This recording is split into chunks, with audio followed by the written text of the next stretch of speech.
রাতভর ধর্ণা আন্দোলনকারীদের 2016 সালে এসএলএসটি প্যানেল বাতিলের আশঙ্কা, চাকরি হারাতে পারে 15,000 শিক্ষক।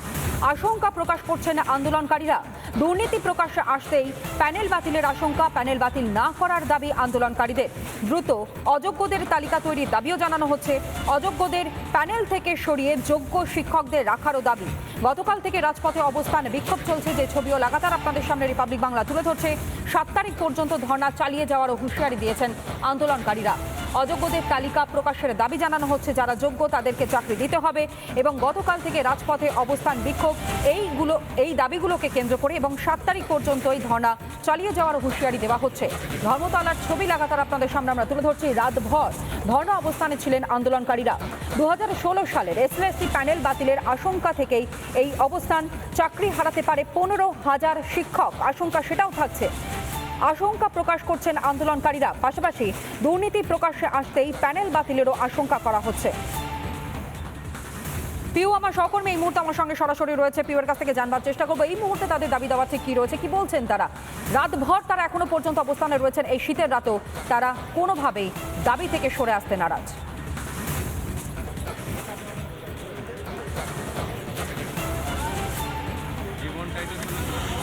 একেবারে ঠিক তাই তনয়। আমরা দেখতে পেলাম যে আরো একবার কিন্তু রাজপথ উত্তপ্ত হলো এই আন্দোলনকারীদের আন্দোলনকে কেন্দ্র করে, এবং গতকাল তারা যে আন্দোলন করছিলেন তারপরে একটা বিশাল সংখ্যায় পুলিশ আধিকারিকরা তারা আসেন, সেখান থেকে তুলে দেওয়ার চেষ্টা করেন এবং তারপরে কিন্তু রাতভর, তুমি যে কথা একটু আগে বলছিলে, রাতভর তারা অবস্থান করছিলেন। একেবারে আমি এই মুহূর্তে ছবি দেখাবো, দেখো এখানে কত সংখ্যায় তারা রয়েছেন। একেবারে বলা যায় যে এতগুলো মানুষ তারা চাকরি হারানোর আশঙ্কায় রয়েছেন।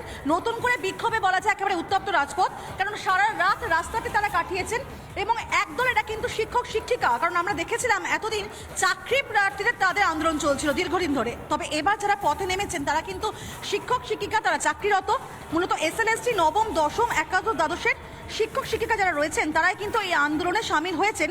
তাদের যেটা দাবি যে যোগ্য হওয়া সত্ত্বেও তাদের অযোগ্যদের মতনই কেন শাস্তি দেওয়া হচ্ছে বা কেন এরকমভাবে ট্রিট করা হচ্ছে, একবার তাদের মুখে শুনতে চাইবো মূলত তারা কি বলছেন, তাদের দাবি দেওয়া কি একেবারে স্পষ্ট করে জানতে চাইবো তাদের মুখ থেকে। কি বলবেন?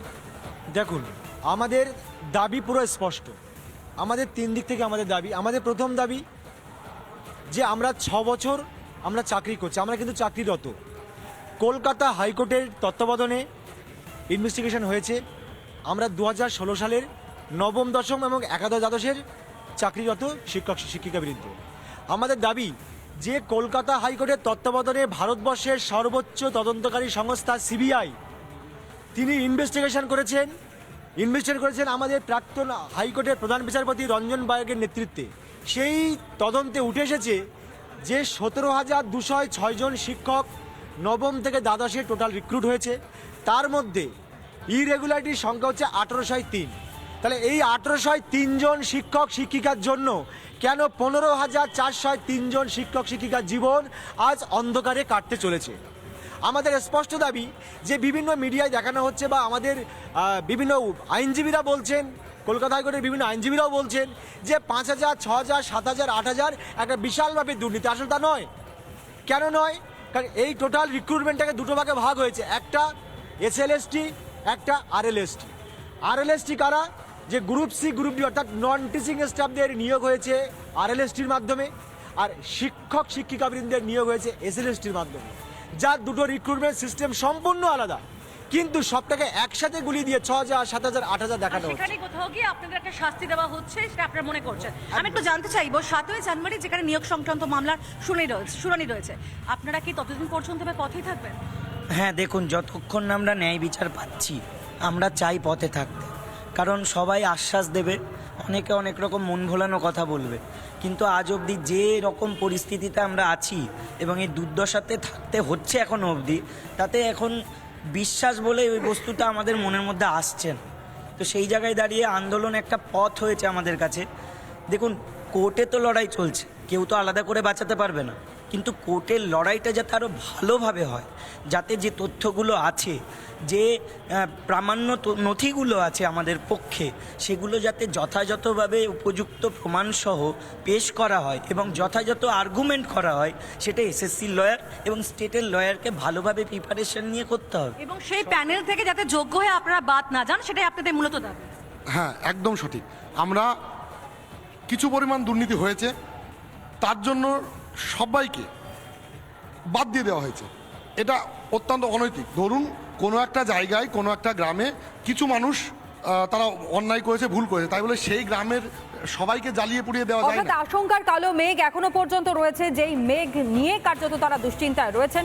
আদৌ চাকরি থাকবে কিনা সত্যিই তারা কিছু বুঝতে পারছেন না, যে কারণে অবস্থানে রয়েছেন, রাজপথের দখল তারা নিয়েছেন। আপাতত ধন্যবাদ জানাই পিউ, নজর রাখো। এবং এই বিষয় নিয়ে আমরা বক্তব্য কিছু শুনে নেব সিপিএম এর পক্ষ থেকে কি জানানো হচ্ছে, এবং সিপিএম সাংসদ তথা আইনজীবী বিকাশ রঞ্জন ভট্টাচার্য এবং কংগ্রেস নেতা আশুতোষ চ্যাটার্জির বক্তব্য শুনুন। যা হওয়ার হোক, আপনারা বসে কথা বলুন। সরকারকে অনুরোধ করব, আগামী প্রজন্ম এরা বাংলার, তাদেরকে নিয়ে বসুন, একটা টেবিল আলোচনা করুন। যে রাজ্য সরকারের শাসক দল তৃণমূল, তার কিছু নেতারাও তো একসাথে বসে চেষ্টা করেছিলেন, কিন্তু আমরা দেখতে পাচ্ছি যে চেষ্টার মতন বিফল করার জন্য প্রচেষ্টা চলছে। তার কারণ দীর্ঘদিন ধরে তাদেরকে বোকা বানানো হচ্ছে এবং চাকরি লুট হয়েছে, চুরি হয়েছে, চাকরি বেচা হয়েছে। তাহলে চাকরি যদি ওজন দরে বেচা হয়, অর্থের বিনিময়ে বেচা হয়, সেখানে দাঁড়িয়ে কি মানুষ আগামী দিনে পাবে? ছাত্র যুবরা তো ভাবছে। চাকরির দাবিতে তাদের তো আন্দোলন করার অধিকার আছে, এদিন তো কোনো সন্দেহ নেই।